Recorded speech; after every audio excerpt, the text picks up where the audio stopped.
നിങ്ങൾക്ക് വാര്യംകുന്നത്ത് കുഞ്ഞഹമ്മദാജി എന്നൊരു പേരറിയുമോ? ബ്രിട്ടന്റെ സൈനിക ആധിപത്യത്തെ വെല്ലുവിളിച്ചുകൊണ്ട് സ്വന്തമായി ഒരു രാഷ്ട്രം സ്ഥാപിച്ച ആളായിരുന്നു. തന്റെ റിപ്പബ്ലിക്കിന് അദ്ദേഹം ഇട്ട പേര് മലയാള രാജ്യമെന്നായിരുന്നു. ബലം പ്രയോഗിച്ച് ബ്രിട്ടൻ അദ്ദേഹത്തെ കീഴ്പ്പെടുത്തി മൃഗീയമായ മർദ്ദനത്തിലൂടെ പരിണിത പ്രജ്ഞനാക്കി മീശയിലെ ഓരോ രോമങ്ങളും പിഴുതെടുത്ത് ബയണറ്റ് കൊണ്ട് കുത്തി അവസാനം ഒരു ഓഫർ മുൻപോട്ട് വെച്ചു.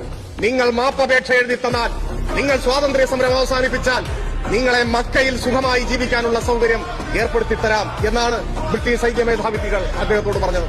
ആ ഓഫറിന്റെ മുൻപിൽ മൃതപ്രായനെങ്കിലും പുഞ്ചിരി പായാത്ത മുഖവുമായി വാര്യംകുന്നത്ത് കുഞ്ഞഹമ്മദാജി മറുപടി പറഞ്ഞു അത്രേ, മക്ക എനിക്കിഷ്ടമാണ്, പക്ഷേ നിങ്ങൾ അറിയണം, ഞാൻ പിറന്നു വീണത് മക്കയിലല്ല, സമര പോരാട്ടങ്ങളുടെ വീരേതിഹാസങ്ങൾ ഉറങ്ങുന്ന ഏറനാടിന്റെ മണ്ണിലാണ്. ഈ മണ്ണിൽ ഞാൻ മരിച്ചു വീഴും, ഈ മണ്ണിൽ ഞാൻ ലയിച്ചു ചേരും. ഈ വാക്കാണ് അദ്ദേഹം പറഞ്ഞത്. അദ്ദേഹത്തെ വധശിക്ഷയ്ക്ക് വിധിച്ചു.